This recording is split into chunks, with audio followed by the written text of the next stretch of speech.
here today to celebrate their love with them, and I would like to welcome all of you, friends, family, as we join these two together in marriage. They are both so happy to have all of you here to witness this celebration. Trevor and David began their relationship in Monterey when Trevor was here visiting a friend in the area. With only a month to go before Trevor's second deployment in May of 2014, they managed to work out 2 weekends, and then it was 6 months of phone calls, emails, and FaceTime. Probably lots of FaceTime. David joined the Marine Corps and went to boot camp in November. Not a lot of FaceTime after that. Until February of the following year. They relied on daily letters back and forth. During deployment, Trevor sent his letters by email to his parents, who were kind enough to print them out, mail them, and then to scan David's letters into email and forward them on. It's a tough way to start. It's a rough 9 months, but the beginning of that relationship taught David and Trevor to learn the value of time and the importance of communication as they grow together, even while half a world apart.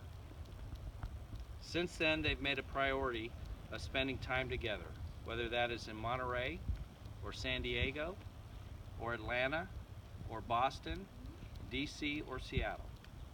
As they've racked up frequent flyer miles and hours on the road over the past 2 years, their love for one another has grown and matured. Today they are ready to commit themselves to one another, confident in their love, and with your love and support to guide them. Marriage and the ceremony of marriage celebrate the most important bond between two people. Marriage is the clasping of hands, the blending of two hearts, and the union of two lives into one. Your marriage must stand not by the authority of the state, nor by the seal on a wedding certificate, but by the strength and the power of the faith and love you have for one another. We are not marking the start of a relationship, but recognizing a bond that already exists.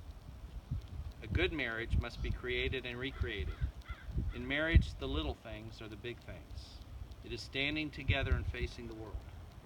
It is speaking words of appreciation and demonstrating gratitude in the thoughtful ways. It is understanding that you are never too old to hold hands, and it's remembering to say, I love you, at least once a day. So Trevor and David, if you would clasp hands.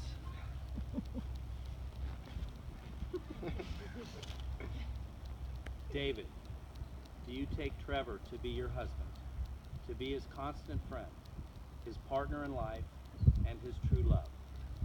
To love him without reservation, honor and respect him, protect him from harm, comfort him in times of distress, and forsaking all others, be faithful to him? I do. Trevor, do you take David to be your husband, to be his constant friend, his partner in life, and his true love? To love him without reservation, honor and respect him, protect him from harm, and comfort him in times of distress, forsaking all others, be faithful to him? I do. Trevor and David have selected a reading that we would like to share called On Love. When love beckons to you, follow him. Though his ways are hard and steep, and when his wings enfold you, yield to him. Though the sword hidden in his pinions may wound you. And when he speaks to you, believe in him. Though his voice may shatter your dreams, as the north wind lays waste to the garden. For even as love crowns you, so shall he crucify you. Even as he is for your growth, so is he for your pruning. Even as he ascends to your height and caresses your tenderest branches that quiver in the sun, so shall he descend to your roots and shake them in their clinging to the earth. Like sheaves of corn, he gathers you unto himself. He threshes you to make you naked. He sifts you to free you from your husks. He grinds you to whiteness. He kneads you until you are fine. And then he assigns you to a sacred fire, that you may become sacred bread for God's sacred feast. All these things shall love do unto you, that you may know the secrets of your heart, and in that knowledge become a fragment of life's heart. But if in your fear you would seek only love's peace and love's pleasure, then it is better for you that you cover your nakedness and pass out on love's threshing floor, into the seasonless world where you shall laugh, but not all of your laughter, and weep, but not all of your tears. Love gives not but itself, and takes not but from itself. Love possesses not, nor would it be possessed, for love is sufficient unto love. When you love, you should not say, God is in my heart, but rather, I am in the heart of God. And think not you can direct the course of love, for love, if it finds you worthy, directs your course. Love has no other desire but to fulfill itself. But if you love and need have desires, let these be your desires.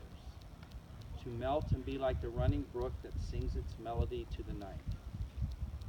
To know the pain of too much tenderness. To be wounded by your own understanding of love. And to bleed willingly and joyfully. To wake at dawn with a winged heart and give thanks for another day of loving. To rest at the noon hour and meditate on love's ecstasy. And to return home at eventide with gratitude. And then to sleep with a prayer for the beloved in your heart and a song of praise upon your lips.